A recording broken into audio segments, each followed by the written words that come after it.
Hi everyone, and welcome to this panel, a guide to going freelance supported by the Academy of Music and Sound. My name's Diljeet Bhachu and I'm a freelance musician, researcher, educator and activist. And today I'm joined by some wonderful Scotland-based freelancers, folk singer Iona Fyfe, writer Katie Go and musician manager Sean Cousins of Bridge Management. So to start us off, can you each tell us a little bit about what you do in a bit more detail and also how long you've been freelancing? So we'll start with Iona. Hello, well, I'm Iona. I'm a folk singer from Huntly in Aberdeenshire, and it's a bit hazy since when I actually begun being a freelancer, because growing up as a teen, I would go to folk clubs, festivals where I'd be booked and being paid. So I guess if we were like strictly speaking, I've been freelancing since I was about 15. But I really kind of count it as 2015 when I moved to Glasgow to study at the Royal Conservatoire of Scotland. 2016 was when I made my first small EP. So I guess 2015, and I mostly tour, perform, and record as well. But I guess I have a portfolio career in the fact that I do a lot of work around Scots language and different things. So that's what I do. Great, thanks Iona. Katie, what about you? Yeah, hi. I'm a freelance journalist. I write mostly about culture and social issues for places like The Skinny, Vice, ID, Huck, so sort of a range of Scottish and more national publications as well. I'm also the intersections editor for The Skinny, and I've been doing that for about 3 years. And then I also do lots of different sort of freelance marketing festival contracts too. And I've been doing that for about 5 years now, I suppose. Great, thanks Katie. And Sean. Hi, so I'm Sean Cousins. I'm a musician and artist manager based up in Inverness. I've been a musician since I was about 16 years old, a long time ago. I've left school about 16 and joined a folk band in Inverness, playing in pubs, and just kind of did that for a few years. Realized that I wanted to kind of explore music in a kind of wider way. I got really into the business side of it. I moved to America for a little bit and kind of looked into a bit more of the business side of things. And came back here and started managing other artists. So that's kind of, that's what I do. Great, thanks everyone. And I'm really curious. I always find it's interesting to understand kind of the pathways we take into our work. And did you each intend to be freelance, or did it kind of just happen by the nature of the kind of work you wanted to do? Katie, we'll come to you first. Yeah, I really didn't think that I would be freelance. I actually thought I was going to do a PhD and become an academic. And then when I was in uni, I started to write for the uni magazine and things, and started to write and sort of did little bits and pieces, and then it slowly actually became a career, which was quite surprising. And yeah, there aren't that many staff journalism jobs going around these days. So actually being freelance has given me loads of freedom to write for different publications and sort of build a portfolio slowly over the years. So no, I do not intend to be freelance, but I'm very happy to be a freelancer. Great, thanks Katie. Sean? Yeah, well, I never intended to make money from doing music. I just kind of really enjoyed it, and ended up, kind of being asked to join a band where I got paid to play, which is cool. So yeah, ever since then, like I was, I guess, a freelancer before I knew the term freelancer. Working for myself from a really young age, and just lucky to be able to do music, to do that. So yeah, it was never really an intention, but it's I'm very glad that that's the way that things have worked out. Yeah, and Iona? I think from a young age, I mean, when I was in school, I could have business with it. Then I decided to, audition to the conservatoire, and I got in, and that was great. But from quite a young age, I was quite aware that my life, should I choose to be a folk singer, professional folk singer, or a singer-songwriter or whatever, I was quite aware that I would be a freelancer. And that was something that I made peace with, and I was very excited to be my own boss and to be able to kind of control my career and have that portfolio career. And I don't think I would actually give it up to do anything else. Mm-hmm. I think that I find it really interesting. Iona, Sean, you both talked about how you kind of started doing it perhaps before you realised what being freelance even was, at those very, very early days of performing and being a musician. How have your experiences of freelancing changed between those early days and now? And what have been the biggest challenges over that time? And how have the challenges changed and evolved in that time? Sean, we'll come to you first. So I think, my start in kind of self-employment and being freelance, I went into it not really knowing anything about being self-employed, just that I was able to earn money by kind of doing something I really enjoyed. And it wasn't until I got busier with the music that I had to look into registering as self-employed, and looking into like tax returns and making sure that I was kind of doing everything right. And that, I think that was a challenge at the beginning, to kind of just get my head around all of that. But it was like, now further on, like realizing like that it was great that I kind of learned that early on, because now like I'm on top of it.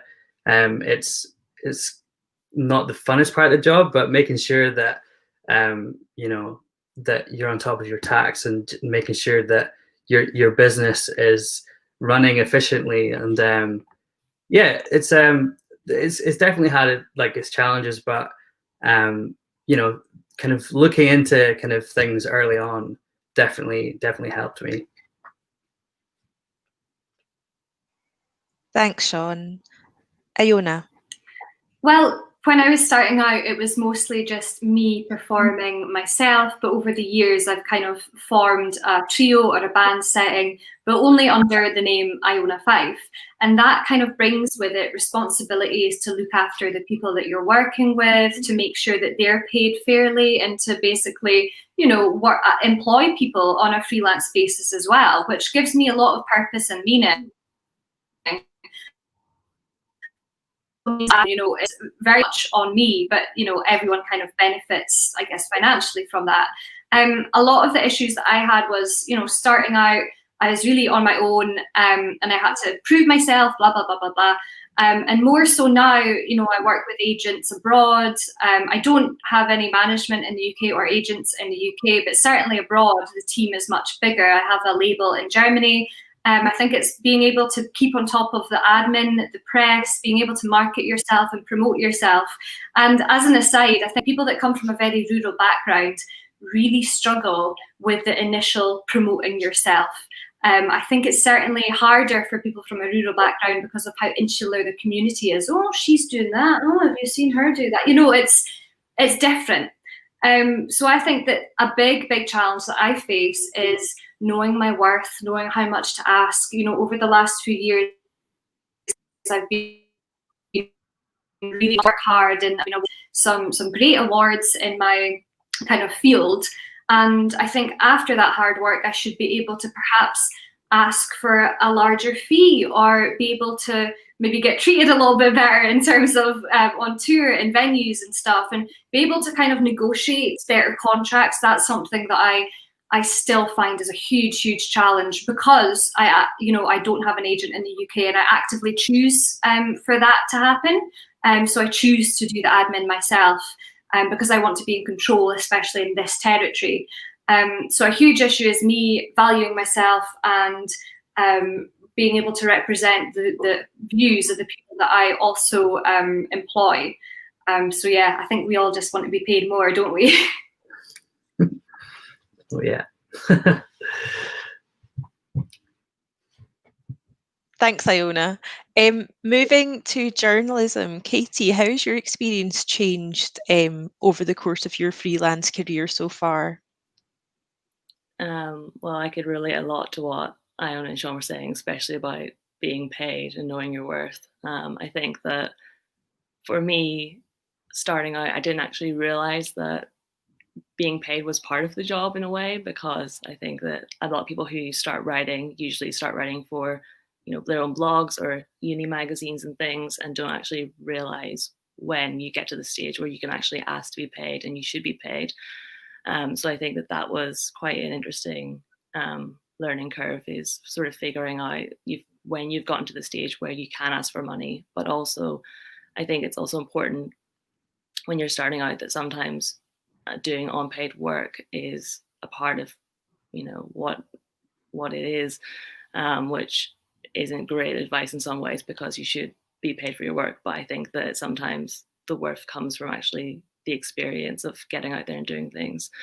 And yeah, in terms of the admin and the taxes, I think that that was also something that, I didn't know anyone who was self-employed when I was starting out. I come from a background where everyone, has a job and they stay in that job for the rest of their careers. So figuring that kind of thing out was quite a challenge. But I think that now, having done it for a few years, the challenge really is sort of keeping motivated and actually staying passionate about what I do, because I think it is quite easy to sort of, forget why you want to write about, music and films and things like that.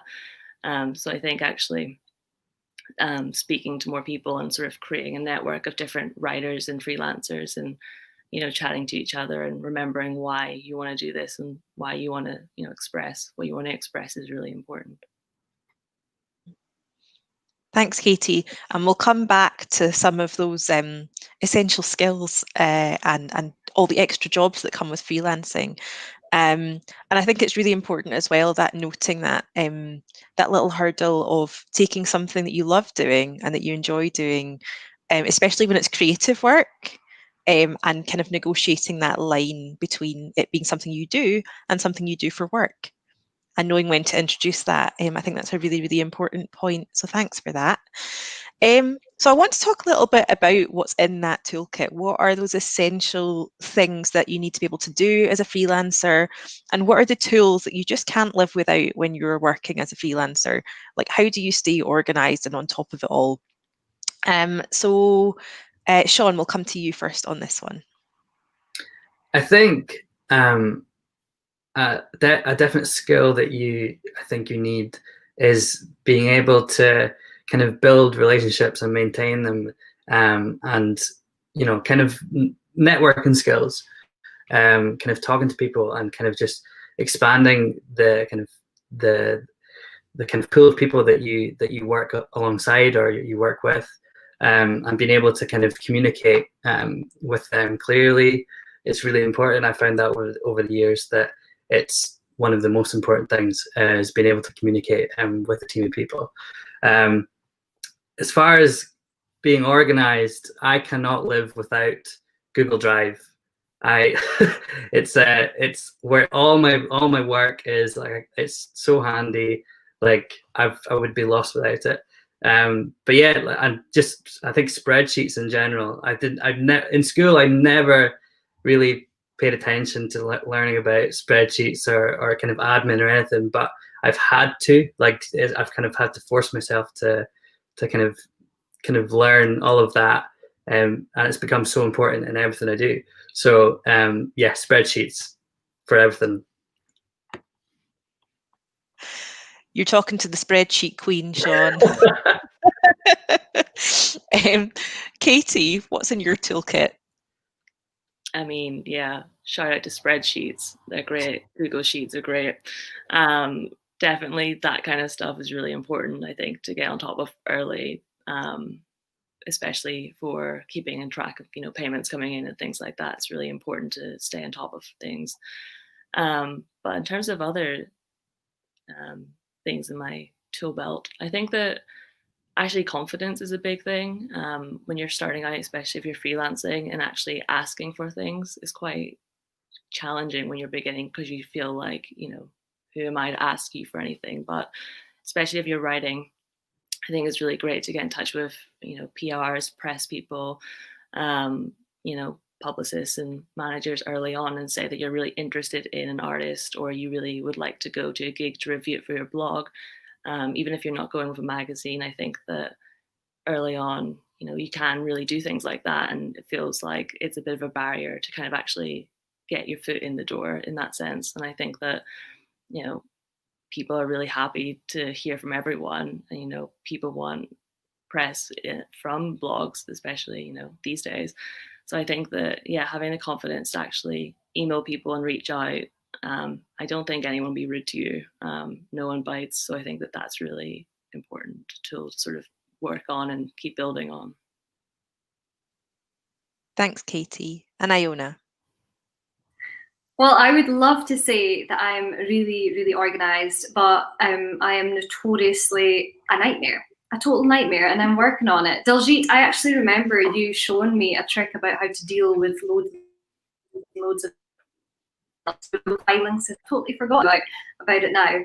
But saying that, I do a lot of work voluntarily for a Scots language campaign, and through that I've actually learned skills that I can apply in my music career, using things like Slack and Trello.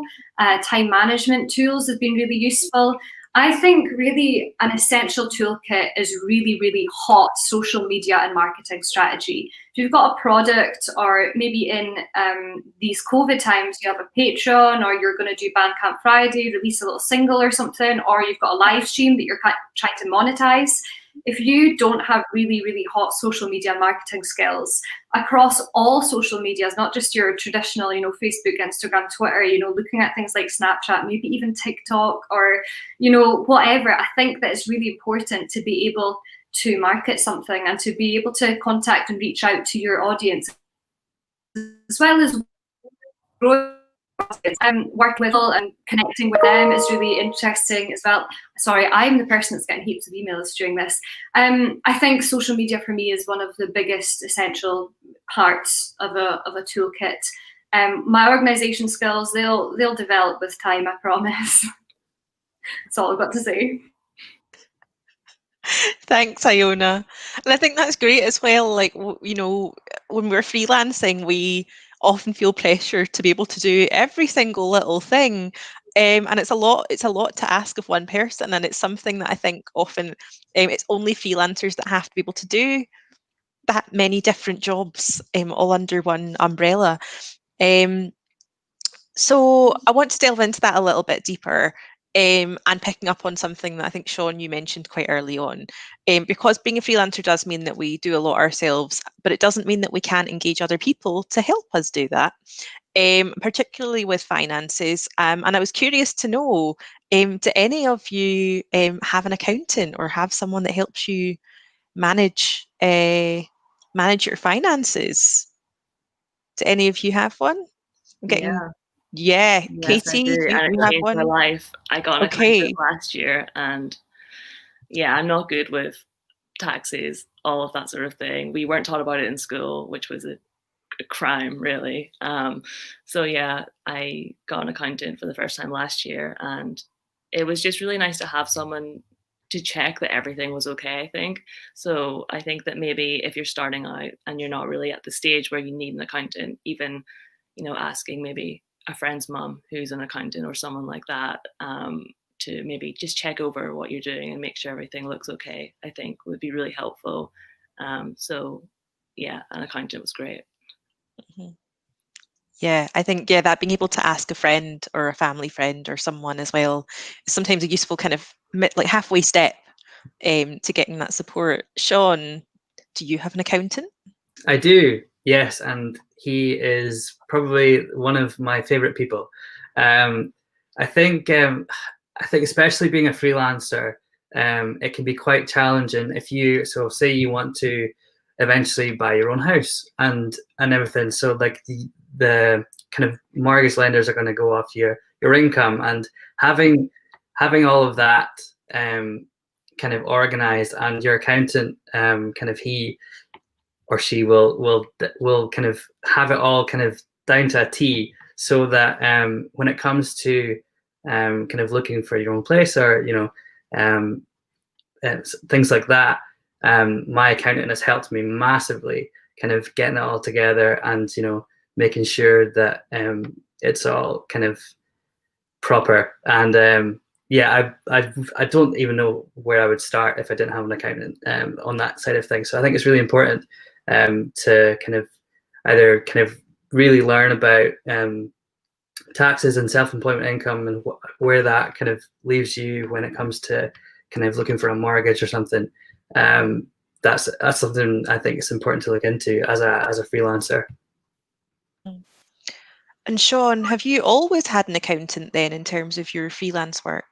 Not always. When I started out, I just kind of did things myself. When it came up to the kind of time of me having to do my first tax return, I kind of freaked out a little bit and wasn't really sure what I was doing. So I did reach out to a family friend who was an accountant and kind of talked me through it. Ended up being okay. But after that, I was like, I'm getting an accountant. Like, I'm not good at this side of things, so I'm gonna get an accountant. Yeah. And Iona, and you've mentioned, you know, social media and all of these other things. Who is in your team, I guess? Or is there a team that helps you keep on top of things? Well, I don't actually have an accountant. When I went to the conservatoire, we had an amazing business skills class, a really, really great class where we were taught all about this. So in my first year of like proper self-employment, I was still in university. So I've done quite a few tax returns and I feel really confident. You know, only I myself know, you know, what went where, what account is, you know, it's quite, when you're employing two people constantly all the time, it's much better for me to keep on top of, okay, how much did I pay? You know, it's, I don't know, just never thought I needed an accountant, and so far, so good.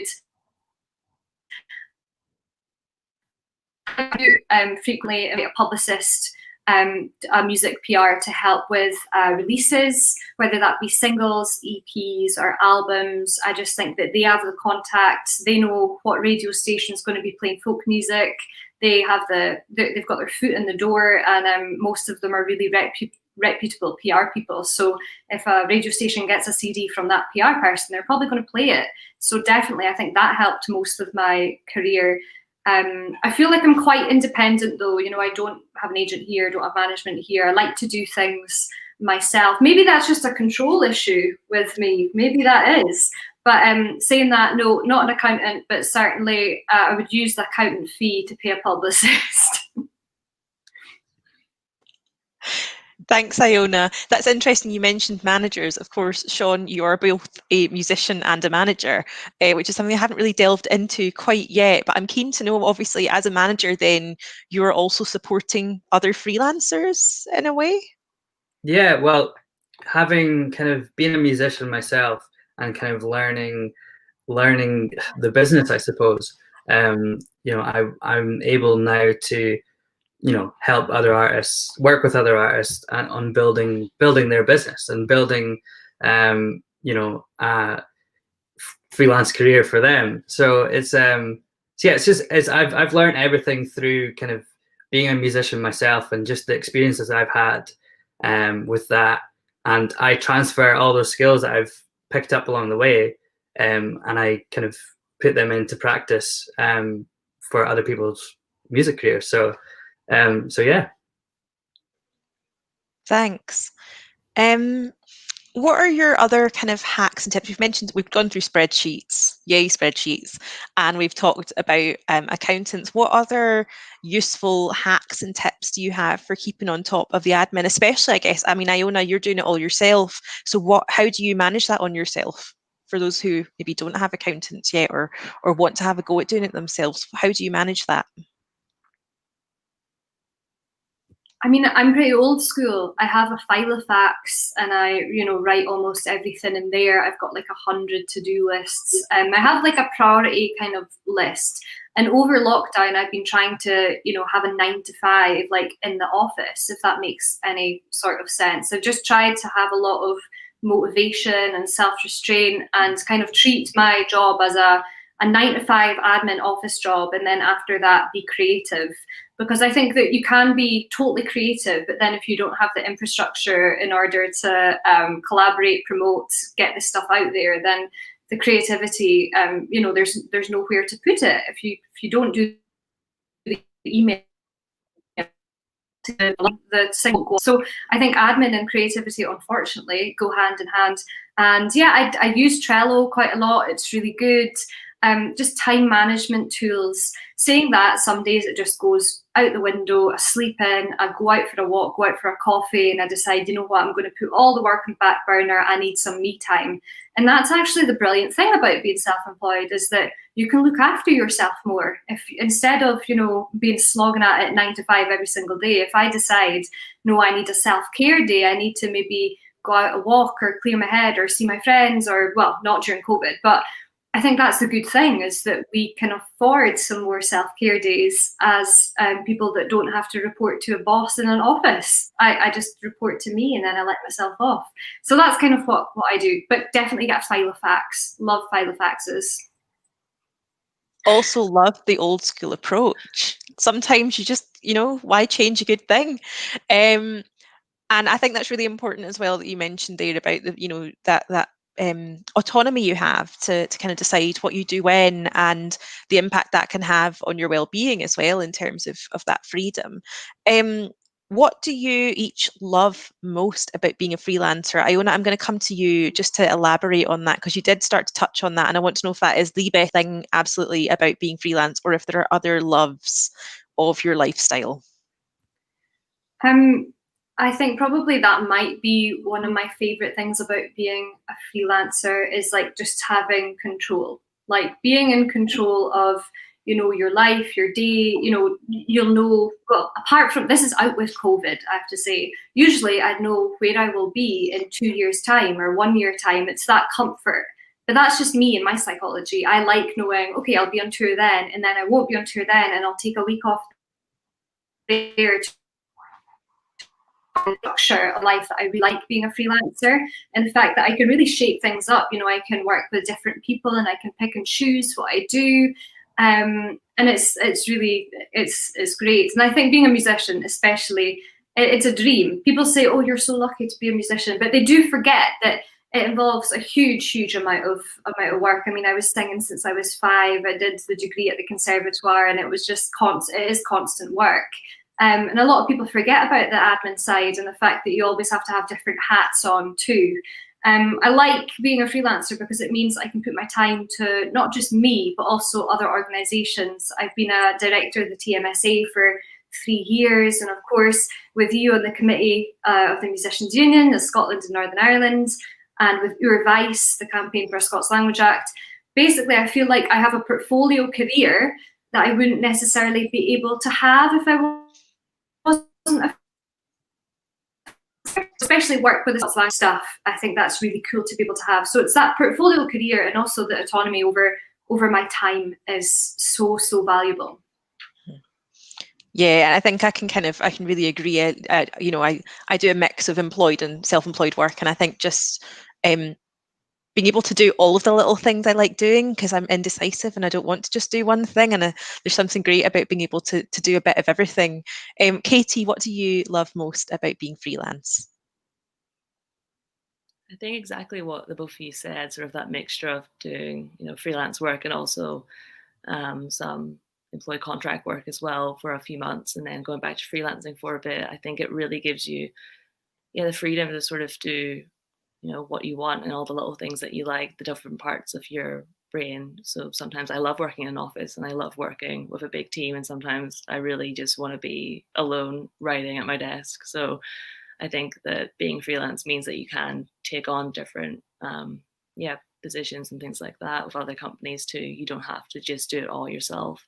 I think also it means that I can write what I want most of the time, because I've done short-term contracts at publications where I've been a staff writer, and it is very boring coming into work and having to write 5 news stories that you don't care about, that you just feel like you have to churn out as part of your job. Whereas being freelance means that most of the time I'm pitching ideas to editors at publications, suggesting things that I'm really interested in and I'm passionate about, which has kind of given me the freedom to explore what I want to do and keep that motivation up, which I think is really a great thing about being freelance. I mean, on the downside, don't really have a pension in place, but on the upside, you do get to write about what you want. Thanks, Katie. And Sean, what do you love most?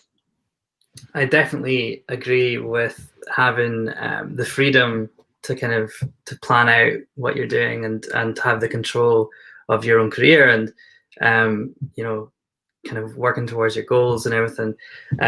One of the things though that having so much freedom is like the kind of freedom and motivation balance.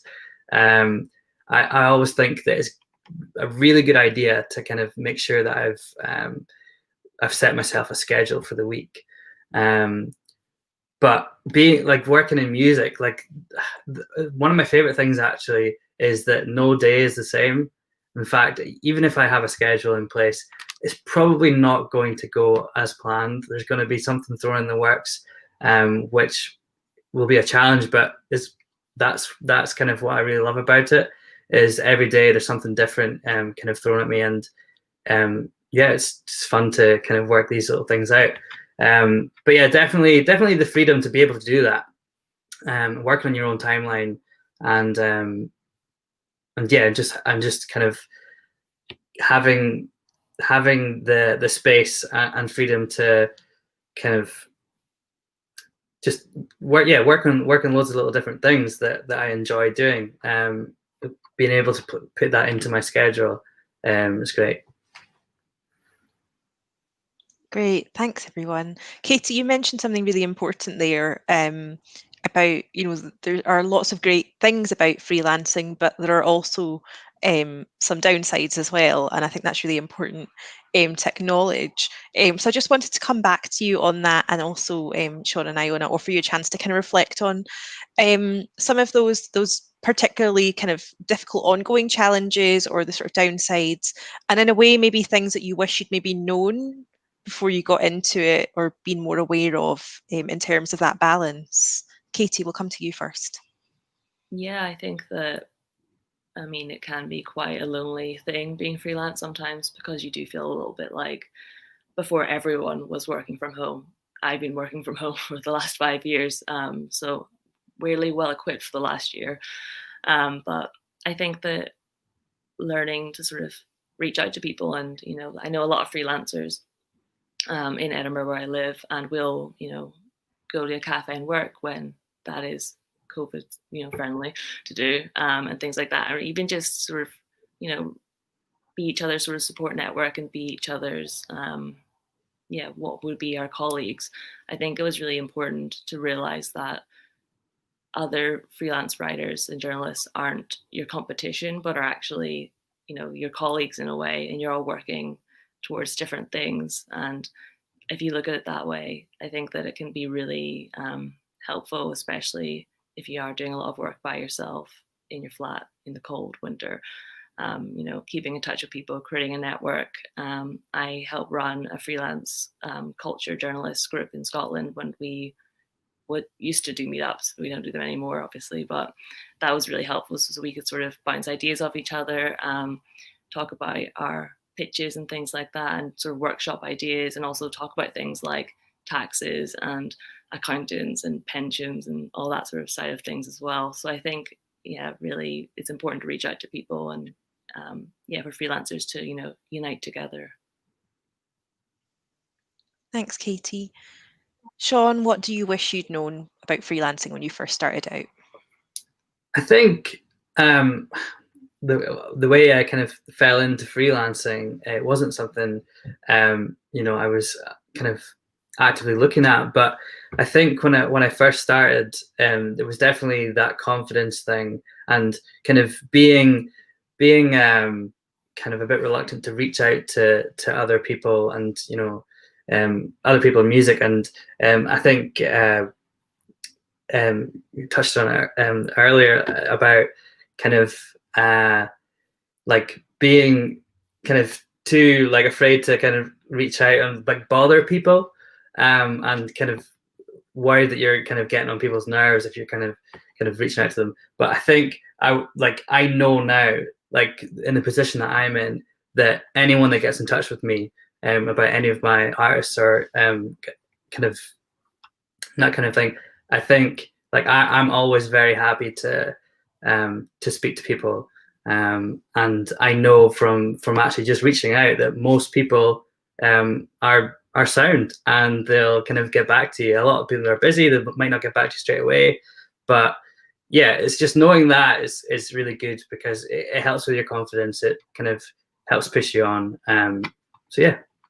And I think that's a lovely thing as well, Sean, about being in Scotland, where our creative industries are quite small, or they're, I mean, they're massive, but in terms of the communities, they are quite tight-knit communities, and that can be a really nice and wonderful and supportive thing. Iona, what do you wish you'd known about freelancing when you started out?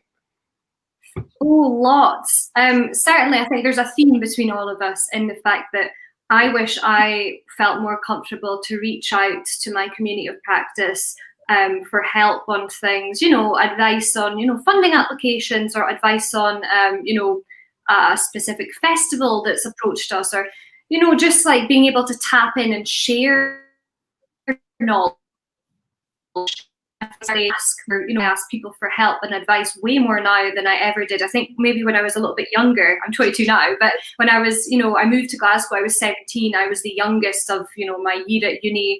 I felt really awkward asking people for help, or I felt like I was bothering them, or maybe I was stubborn and thought that I could do it fine myself. But now asking my community of practice for help, especially when it comes to business negotiations, as well as maybe sharing songs or sharing repertoire, or working with each other. I think I'm way better at asking for help now. I also think that I wish people would have told me to value myself more, because I don't think I undercut any other artist by doing things that were ridiculous, but I think it's the don't ask, don't get. I recently found out that, I did a gig and so did a male counterpart. And he got paid a considerable amount more than I did. And he just said, well, Iona, if you asked, you probably would have got it. So now I think value myself, don't compare myself to others. That's a huge thing that I wish I knew as I was starting out kind of in Glasgow, because in the Northeast, I was more like, it's a smaller community of practice. I moved to Glasgow and realised I was just a wee thing in a huge pond. And I compared myself to every other folk singer and Scots singer on the planet. And if it wasn't me comparing myself, it was journalists comparing me to the likes of Cara Dillon, or really great musicians that I love. However, they have 20, 30 more years experience than I did. And it instilled in me that I should compare myself to these people, because journalists were comparing me to these people. And it was flattering, yes, but then it also made me think, oh my goodness, I need to work on myself. And that's about, what are the other singers doing? What are they doing? Instead of focusing on just me. So my advice that I wish I knew starting out as a self-employed freelance singer was to just focus on myself, but also ask for things and value myself, and not worry about what other people are doing, because after it's the creative output that I have, not what other people are doing. So that's what I wish I knew. Thanks, Iona. And you've kind of led me on quite nicely to what will be, I think, the last question I've got, because time is getting on today. So I wanted to ask, there's two parts to this. So what's the best bit of advice you've ever been given? But also, what's the one bit of wisdom that you want to share with our conference attendees today? What's that one crucial nugget of wisdom that you want to pass on? But also, what's the best bit of advice that you've had about being freelance? And it might also be useful, I guess, we're thinking about, we're all quite fortunate in a way that we're already freelancing. But I guess for a lot of our younger delegates, they're maybe starting out in a particularly difficult time, as we've obviously seen what the pandemic's done to creative sectors and wider society. So Sean, we'll come to you first. I think the comparison thing that Iona was talking about there is definitely, it's advice that I was given early on, that, you know, don't compare, like starting out in management, like don't compare yourself to other managers. Kind of look to other managers and kind of look at what they're doing, and, you know, set yourself goals. Kind of, if, you know, don't ever feel that you're not like doing good enough, or you're not you know, you're not as successful or anything. Like, I think everyone's on their own trajectory. So like not comparing, you know, it can be a negative thing if you compare too much. And actually, like that, like I took that on very early on, and I have to give that advice to the artists that I'm working with at the moment, because it's so easy to compare yourself. Like, as an artist, it's so easy to compare yourself to other people in the same kind of genre of music. And yeah, it can just kind of stop you in your tracks a little bit. So definitely kind of try not to compare yourself with other people. Kind of focus on yourself, and kind of you'll kind of keep moving that way. Thanks, Sean. Katie. I think that a really important piece of advice that Iona touched on is, ask your male colleagues or male colleague equivalents how much they're getting paid, especially if they're white, because I have also been undercut before, and it's not a nice thing to happen, and it's quite shocking that it still happens, but it happens in all sectors, especially if you're freelance and, you know, you don't really have colleagues to speak to. But if you know someone who's also maybe written for the same publication, ask them how much they've been paid, and just make sure that you're getting what you're owed. In terms of advice, I think that what I've really learned recently is learn how to say no to things. I think that when you first start out, you know, you're so grateful to get jobs, and you're so thankful to get work, that you feel like you have to say yes to everything, because you don't know how much you're going to earn next month. And actually learning sort of to get to a place where you can say no to things, I think it's really important for your mental health, and also so that you can do a good job. Because if you say yes to everything, you know, usually things will start to fall behind. So I think that's really important. And I wish that I learned that actually a little bit earlier on. And also, don't worry, because people will come back to you, even if you say no, that, sorry, this time it doesn't work out, I don't have time this week to, you know, turn something around really quickly. People will still, you know, remember you, and they'll come back, and there'll be other work. So yeah, that's my advice, I'd say. Thanks, Katie. And Iona. Oh, well, all that good advice I'm struggling to think. I think it's more value yourself. That is a huge thing, is like value why you are doing this. Is it because you love creating music or art, or you love writing? Or I think it's always like, keep in mind why you are a freelancer and why you want to do this. Especially an actual artist, or maybe in every kind of form, imposter syndrome is so real.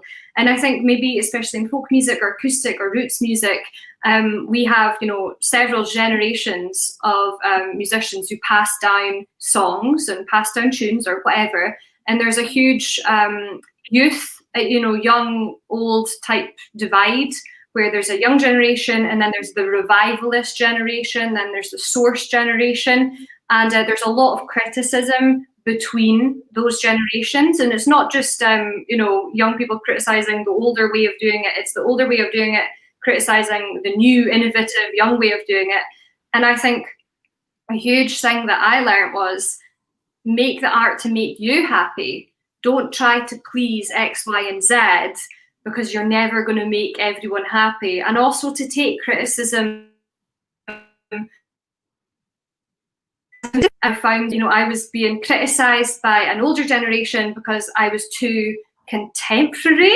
However, I was being kind of criticized by my peers and my contemporaries for being too traditional. And I couldn't make anyone happy. So I just decided to just make music that I wanted to make for me, not aiming at an audience or aiming at a market or aiming at the traditionalists or aiming at the contemporary people. I just tried to do things for me so that I could come back around and justify saying, no, it's for me. A huge thing is just like, take criticism, but move forward and just do things for yourself as a freelancer. That's what I have to say. Thanks, Iona. And I think that's really important. And I feel like that's a running theme as well, is just about, that is why, well, it's one of the benefits and also some of the reasons why we might be freelancers and be self-employed is so that we can put ourselves first and put our needs first. So I think that's really important. I'm going to throw in with host prerogative a tiny wee nugget of advice as well. And one of the best things I ever did actually as a freelancer, we've talked about finding networks and finding support systems and trying to, fight for parity of pay and experience. And trade unions are a huge part of that, I think. So that's always a great bit of advice, especially if you're a student. It really doesn't cost much, and some of them even offer free membership for students. So I think that's a huge part of, for me, it's certainly given me an opportunity to find peers and what can otherwise sometimes be quite isolating work. So that's all we have time for today. So I want to give a huge thank you to Katie, Sean and Iona for sharing all of their freelance experiences and nuggets of advice with us.